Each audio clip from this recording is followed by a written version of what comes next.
रात होते ही mummy papa के कमरे से चिल्लाने की आवाजें आने लगती थीं। एक बार मैंने सोचा कि मैं जाकर देखती हूँ कि वो दोनों किस बात पर लड़ रहे हैं। मम्मी पापा का कमरा मेरे कमरे के बगल में था और मेरे कमरे में खिड़की लगी हुई थी जो सीधा उन दोनों के कमरे में खुलती थी। वो खिड़की ज्यादा पुरानी तो नहीं थी, पर उसमें दो तीन छेद हो गए थे। मैं उन्हीं छेदों से अंदर की तरफ झांकने लगी तो देखा कि पापा मम्मी से कुछ करने के लिए कह रहे हैं, पर मम्मी मना कर रही थीं। अचानक पापा ने मम्मी को कुछ ऐसा दिखाया जिससे वो मना नहीं कर पाईं और पापा का साथ देने लगीं। उन दोनों को ऐसे देख मेरे भी खुजली शुरू हुई और हाथों का सहारा लेते हुए मैंने अपनी खुजली शांत की, पर ऐसा करते हुए पापा ने मुझे देख लिया था। अगले दिन मौका पाकर उन्होंने अपने औजार से मेरी चीखें निकाल दीं और रात भर। हेलो दोस्तों, आज की इस रोमांचक कहानी में आप सभी का स्वागत है। मेरा नाम निशा है और मैं मुंबई शहर की रहने वाली हूँ। मुंबई में हमारा एक आलीशान घर बना हुआ है जहां मैं अपने मम्मी पापा और दादी दादाजी के साथ रहती हूँ। मैं अपने माँ बाप की इकलौती औलाद हूँ, इसलिए मुझे बहुत नाजों से पाला गया है। मेरे मम्मी पापा ने बचपन से ही मेरी हर जायज और नाजायज मांग को पूरा किया है, इसीलिए आप मुझे उनकी बिगड़ी हुई औलाद बोल सकते हैं।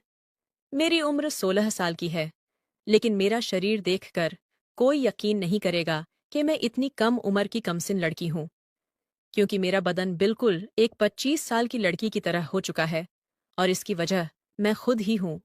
मुझे लेट नाइट पार्टी करने की आदत थी और यही वजह है कि 15 साल की उम्र से ही मुझे वो सब आनंद लेने की आदत पड़ गई थी। जैसा कि मैंने आपको पहले ही बताया था कि मेरा घर बहुत आलीशान है, जिसमें 5-6 कमरे हैं।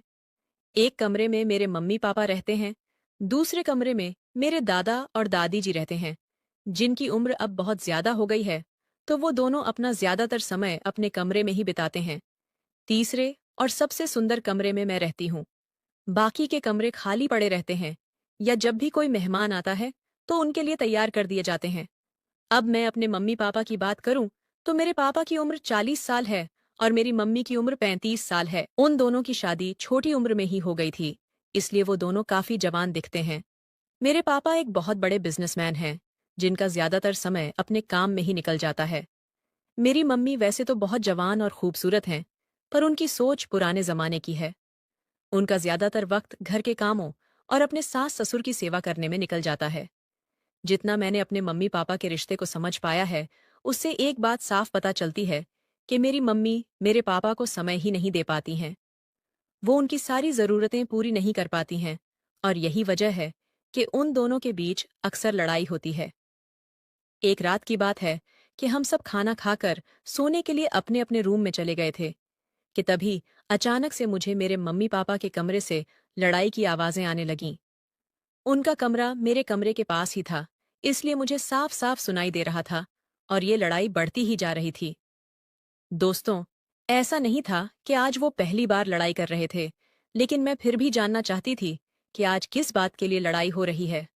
पहले तो मैंने सोचा कि मैं सीधा मम्मी पापा से जाकर पूछूं, लेकिन फिर बाद में मुझे लगा कि वो दोनों मेरे सामने शर्मिंदा हो जाएंगे, इसीलिए मैंने पूछना उचित नहीं समझा। लेकिन फिर भी मेरे मन में वजह जानने की इच्छा तेज होती गई और जब मुझसे नहीं रहा गया तो मैंने उठकर देखने की कोशिश की। मेरे रूम में एक खिड़की थी जो मम्मी पापा के कमरे में ही खुलती थी।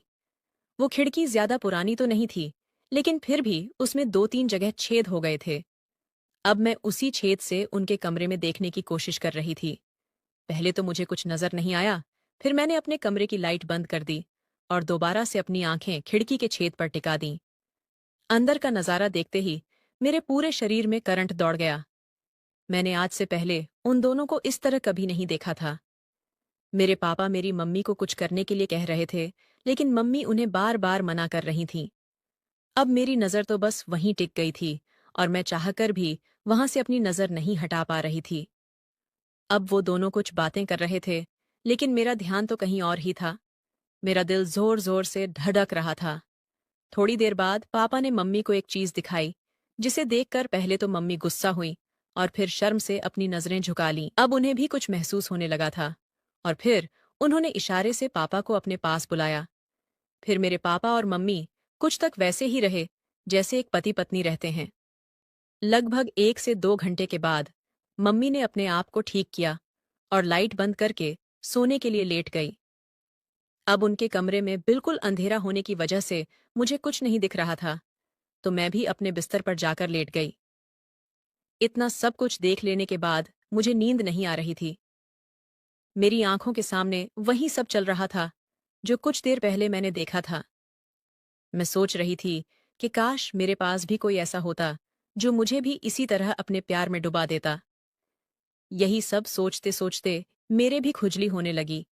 फिर मैंने पहली बार अपने हाथों का सहारा लिया, क्योंकि इस समय खुजली मिटाने वाला कोई मिलता भी नहीं।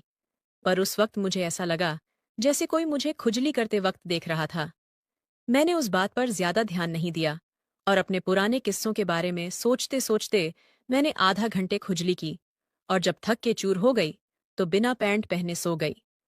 अगली सुबह मम्मी ने आवाज लगाई, निशा, बेटा उठो, सुबह के 7 बज चुके हैं।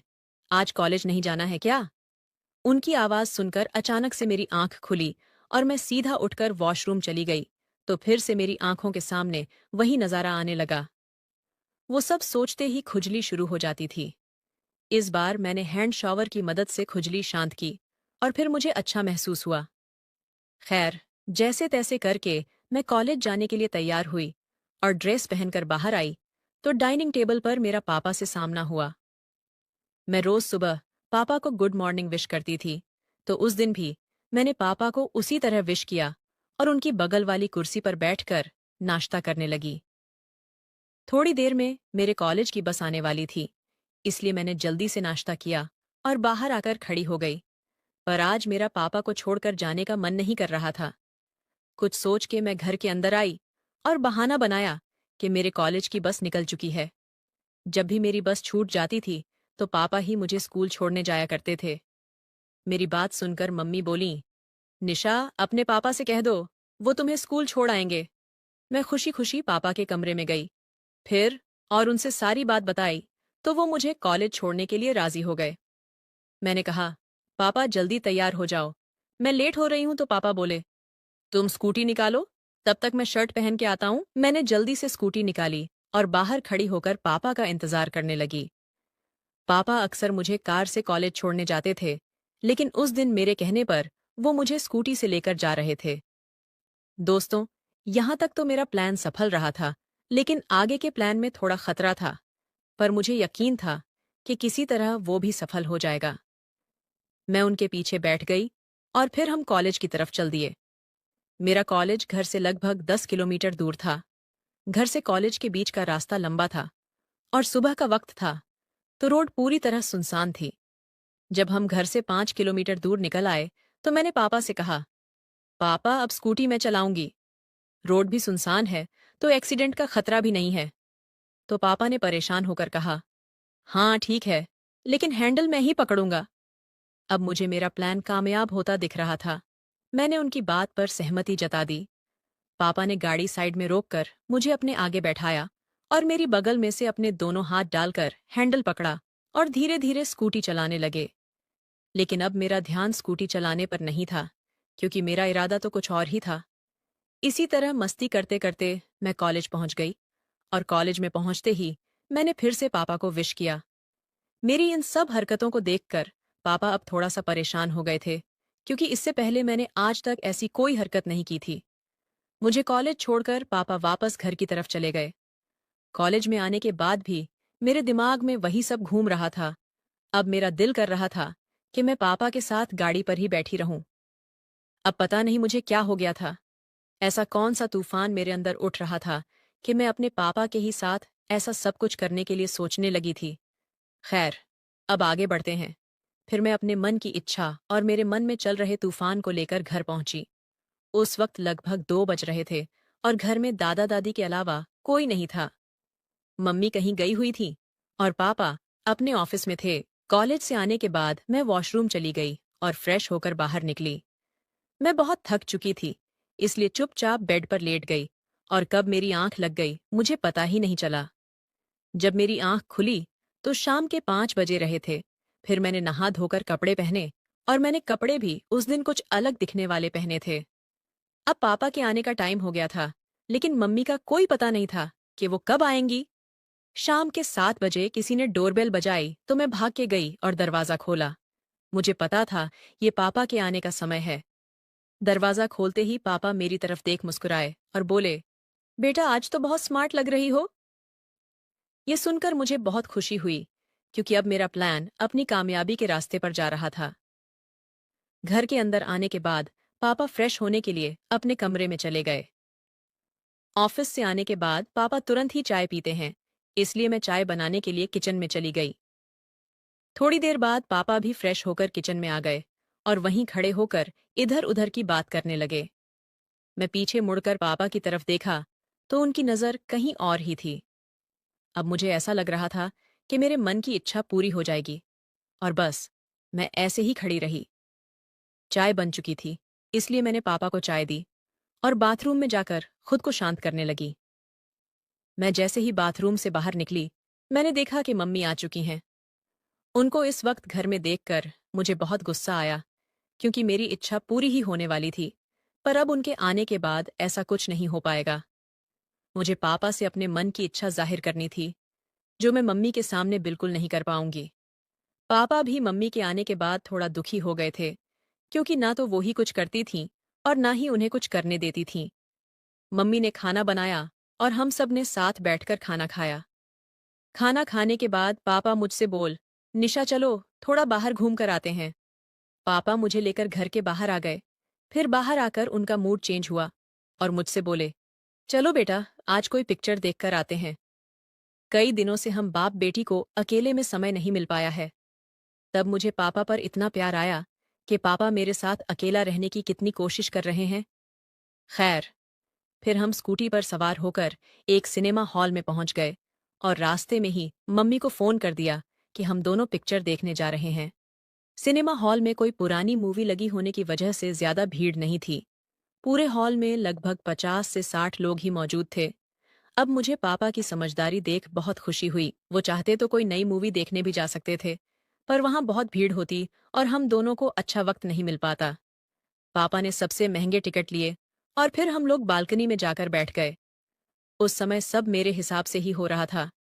बालकनी में हमारे अलावा एक पति पत्नी का जोड़ा बैठा हुआ था और वो भी आगे की सीटों पर बैठा हुआ था। अब तो हम दोनों को और भी ज्यादा आराम हो गई। थोड़ी देर बाद पिक्चर शुरू हुई, पर सच कहूं तो मेरा ध्यान मूवी पर था ही नहीं। मेरा पूरा ध्यान पापा की तरफ था और वो भी तिरछी निगाहों से मेरी तरफ देख रहे थे। अब बस इतनी देर थी कि शुरुआत कौन करे। मैं तो पापा का साथ पाने के लिए वैसे ही मरी जा रही थी, और फिर उसी वक्त मुझे ऐसा लगा जैसे मेरे पैर पर किसी जानवर ने काट लिया हो। मैं तुरंत ही उठ खड़ी हुई। पापा ने घबराते हुए पूछा, बेटा क्या हुआ? तो मैंने उन्हें बताया कि मुझे ऐसा लगा जैसे मेरे पैर पर किसी कीड़े ने काट लिया है। पापा बोले, अच्छा कोई बात नहीं, अगर अब की बार कोई कीड़ा काटे तो तुम मेरी सीट पर आ जाना, मैं तुम्हारी वाली सीट पर चला जाऊंगा। उनकी बात सुनकर मैं बैठ गई। फिर 4-5 मिनट बाद मैं फिर से उछलती हुई खड़ी हो गई, लेकिन इस बार मुझे किसी ने काटा नहीं था, बल्कि मैं जानबूझकर खड़ी हुई थी। मुझे इस तरह देखकर पापा हंसते हुए बोले, निशा तुम मेरी सीट पर आ जाओ। मैंने कहा, नहीं पापा, जिस तरह वो कीड़ा मुझे काट रहा है उसी तरह आपको भी काट लेगा। तो पापा बोले कि अच्छा तो तुम एक काम करो, तुम भी मेरी ही सीट पर आ जाओ। इस सब के लिए तो मैं पहले से ही तैयार थी, और पापा के इतना बोलते ही मैं उनके बगल में बैठ गई और पर्दे की तरफ देखने लगी। मैं उनके बगल में बैठी हुई बिल्कुल छोटी सी परी की तरह लग रही थी, और वैसे भी मेरी उम्र भी ज्यादा नहीं थी। थोड़ी देर बाद पापा ने मुझे पैसे देते हुए कहा कि फूड काउंटर से कुछ खाने के लिए ले आओ। मैं बाहर आई और ढेर सारी खाने की चीजें ले लीं। जब तक मैं वापस आई मूवी शुरू हो चुकी थी। मैंने पापा के बगल में बैठते हुए कहा, पापा मुझे आपके साथ मूवी देखने में बहुत अच्छा लग रहा है। पापा बोले, 1 मिनट उठो बेटा, मैं तब तक खुद को सेट कर लेता हूँ। अब मुझे अंधेरे में कुछ नहीं दिख रहा था, और फिर जब उन्होंने मुझे बैठने को कहा तो मैं उनके बगल में फिर से बैठ गई। फिर थोड़ी देर बाद मुझे एहसास हुआ कि जो मेरे मन में चल रहा है वही पापा के मन में भी चल रहा था, लेकिन वो कह नहीं रहे थे। फिर हार मानकर मैंने ही पापा को इशारा किया, और पापा मेरे इशारे को समझ गए, और जिस तरह मम्मी पापा का साथ देती हैं उसी तरह आज मैं भी पापा का साथ देने लगी। हम दोनों ने काफी देर तक वहां एंजॉय किया। अब हम दोनों बिल्कुल शांत थे और बहुत थक गए थे। फिर 2 घंटे के बाद पिक्चर खत्म हुई और लाइट जलते ही मैंने खुद को ठीक कर लिया। सबके आने के बाद हम दोनों भी हॉल से बाहर निकल आए। बाहर आते ही पापा ने मुझसे पूछा, मूवी कैसी लगी बेटा? मैंने हंसते हुए जवाब दिया, ऐसी मूवी मैंने आज तक नहीं देखी पापा। लेकिन पापा मुझे चलने में बहुत तकलीफ हो रही है। उसके बाद मुस्कुराते हुए पापा ने मुझे अपनी गोद में उठाया और पार्किंग तक ले गए, क्योंकि हमारी गाड़ी वहीं थी। और फिर मैं मुस्कुराती हुई गाड़ी पर बैठ गई। फिर हम घर की तरफ चल पड़े। उस दिन के बाद से अब मेरे पापा मेरा बहुत ख्याल रखते हैं और मैं भी अपने पापा का बहुत ख्याल रखती हूँ। कमेंट करके ज़रूर बताइएगा कि आपको ये कहानी कैसी लगी। आगे ही ऐसी रोमांचक कहानियों के लिए मेरे चैनल को सब्सक्राइब कर लें और बेल आइकन दबाना